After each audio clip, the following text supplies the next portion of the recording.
दो बिंदु पे, चूंकि मैं यहाँ नहीं चाहता था कि आप बात का जिक्र करूं, मैं 15 मिनट का एक छोटा प्रसंग सुना के नंबर लक्ष्मी को देना चाहता था, लेकिन आप सबका आदेश हो गया तो 2 लाइन मैं आपके बीच में रख दे रहा हूं। उत्तर प्रदेश में 2022 में 10 मार्च को पूरे देश को इंतजार था उत्तर प्रदेश के परिणाम पर, उत्तर प्रदेश के रिजल्ट। और आप भी अपने घर में सुबह से टीवी के सामने बैठे थे, हम भी बैठे थे, पांडे जी बैठे थे, सब लोग बैठे थे, इंतजार हो रहा था कि नतीजा आपके पक्ष में आएगा। 2022 10 मार्च के पहले दिसंबर 2021 में, मैं कोई पर्टिकुलर बात अब नहीं कर रहा और बुरा भी मत मानिएगा, जो मैं कह रहा हूं उसको सुनिएगा। इस देश में सच कहना बहुत बड़ी बात हो गई है आज के जमाने में। लोकतंत्र क्या है कोई नहीं जानता, कितना डेमोक्रेसी का गला घोटा जा रहा है। दिसंबर 2021 में अगर आपके गांव के किनारे सड़क पे दौड़ने वाले लड़कों की संख्या भोर में 5 बजे 50 रही होगी, तो जनवरी 2022 आते आते सड़क पे दौड़ने वाले लड़कों की संख्या 50 से बढ़ के 100 हो गई होगी, और फरवरी 2022 आते आते सड़क पे दौड़ने वाले लड़कों की संख्या 100 से बढ़ के 200 हो गई होगी। उसका कारण जानते हैं क्या था? कारण ये था कि नौजवानों को विश्वास हो गया था कि उत्तर प्रदेश में एक ऐसा व्यक्ति है जिसने कहा है नौजवानों दौड़ो, 10 मार्च को ऐतिहासिक परिवर्तन होगा, निजाम बदलेगा, और जब निजाम बदलेगा कलम हमारे हाथ में होगी, इंतजाम बदलेगा, तो 10 मार्च के बाद भर्तियां जब निकलेगी केवल दौड़ के आगे आ जाना और केवल लिखित परीक्षा पास कर लेना, सरकार तुम्हारे शरीर पे उत्तर प्रदेश पुलिस का वर्दी देकर तुम्हारे सम्मान को बढ़ाने का काम करेगी। इस सवाल पर नौजवान दौड़ते थे। ठीक है, 10 मार्च आया, हम पॉजिटिव नहीं हुए, रिजल्ट आपके पक्ष में नहीं आया, समय बीत गया।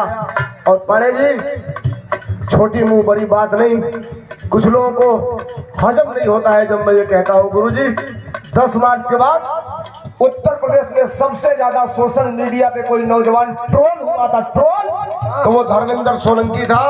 फोन करके मेरे माँ बहन की गालियां तक दी जाती थी।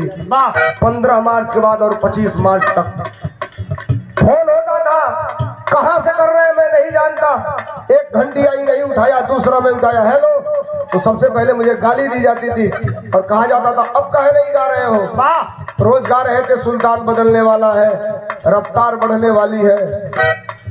था एक दिन, 15 दिन के बाद लखनऊ नेता के सामने था, आंखें मेरी भर आई, नेता ने मेरा सर पे हाथ रखा और कहा कि राजनीति में हार जीत लगी रहती है, सवाल ये नहीं है, सवाल ये है कि जनता के असल मुद्दे को हमारा प्रकोष्ठ फ्रंट लाइन पे लाके खड़ा किया, इसके लिए बधाई सोलंकी, और फिर जाओ, पीछे मत हटना। रास्ते में आ रहा था, एक आदमी फोन किया कि अब क्या गा रहे हो, काहे नहीं गाओगे? हमने कहा कल गाऊंगा और सुन लीजिएगा। कहा क्या गाओगे? हमने कहा गा रहा हूं, उसके बाद सुनना। पहला गाउनी चुनाव के बाद पहला 1000 रुपये पहले गौनी, अब चुनाव के बाद कई 100 हो गई, लेकिन चुनाव के बाद पहला गौनी का गौ दे रही।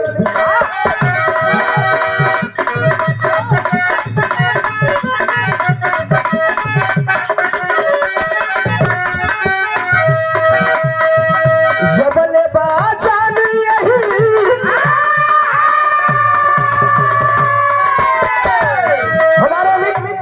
हमारे मित्र अरे जबले बाजान दूसरा खा दिया जब हमसे पूछा